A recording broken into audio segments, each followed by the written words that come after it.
Hey everyone, Guardian Muckluck with a guide on how to set your enemies on fire and make your allies quicker. This is a guide on the low intensity Quickness Firebrand. The purpose of a low intensity build is to be as effective as possible with the build itself so that the gameplay requires as few separate buttons as possible. This is not the top DPS build a Quickbrand can achieve, but rather an option for when you are learning the class, want to chill and watch Netflix on another monitor, or if you have shaky hands or any other condition that can impact your gameplay. Drop a like on the video or sub to the channel for more content, ring the bell for all future notifications. As always, my undying gratitude to all the supporters on Patreon and Twitch who help keep this channel alive. More on how you can support at the end. Let's begin.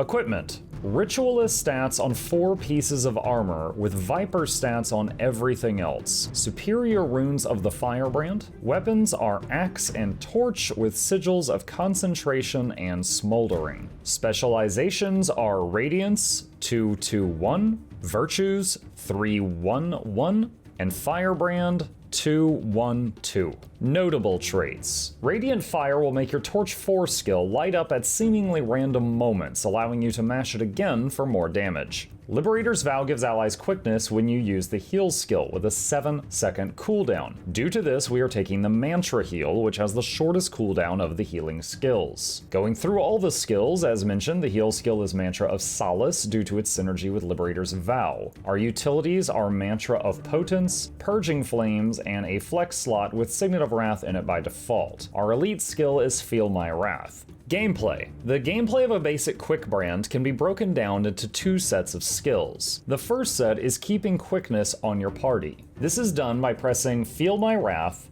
Mantra of Potence, and a single charge of Mantra of Solace off of cooldown. To be clear, you don't need to exhaust your other 2 healing charges. You can save them for emergencies. Remember, the Quickness trait had a 7-second cooldown on it, so just use the 3rd charge when it comes up and keep the other 2 mentioned skills on cooldown, and then your Quickness job is done. Your second job is to do as much damage as possible now that Quickness is covered. In the spirit of a low intensity build, I have simplified this as much as I can. Mash Purging Flames and Torch 4 every time they light up. Remember that the Torch 4 skill will give you freebies periodically thanks to the Radiant Fire trait. At this point, we are pressing 5 keys, 3 of them for quickness and 2 for damage. If you still want more to do, use Axe 2 in the rotation. It offers another small damage increase, but also worth noting is that Axe 2 and your elite skill combined will provide permanent fury to your group if needed,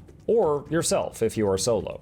Using these skills with full buffs, debuffs, spirits, banners, spotter, and a birthday cake buff gave us nearly 21,000 damage per second while providing full quickness, fury, some protection, some resolution, and some might to our party, with brief peaks of nearly 25,000 DPS. Let's quickly talk about break bars. If it's time to interrupt your target, the following skills can help you with that. Sanctuary in the flex slot. Sanctuary hits enemies with a knockback, but if the enemy cannot be knocked back, it hits them with an interrupt 7 times, doing huge CC. Our Axe 3 is a pull and a minor CC, which is always available to you.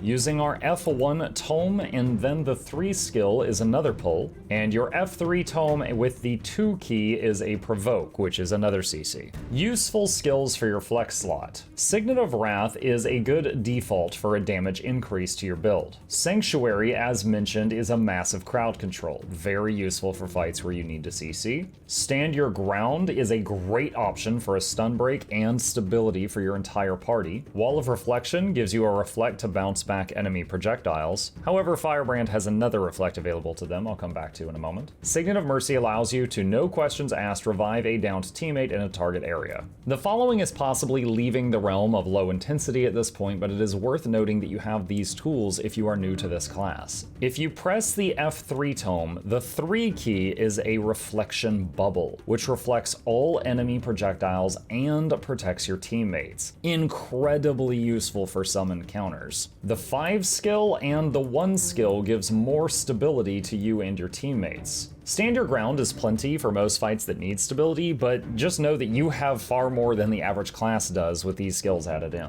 Because I fear I have overwhelmed some Padawans out there, I want to repeat, you have 3 buttons to provide your team buffs and 2 more buttons minimum for respectable damage. Outside of that, you have a lot of utility that, if you learn it, it can make various encounters much easier. Finally, to set some proper expectations, here is the build with no buffs or debuffs in play other than what we ourselves bring. This is what you might see when you are completely on your own.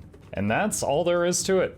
Another massive thank you to the supporters on Patreon and Twitch who keep this channel alive. Your support makes it possible for us to spend more time researching builds like this and working with the finest video editor on earth. If you enjoyed this video, please consider hitting the like button for the YouTube algorithm, leave a comment with any tips and tricks on this topic, and subscribe for more content. Happy branding?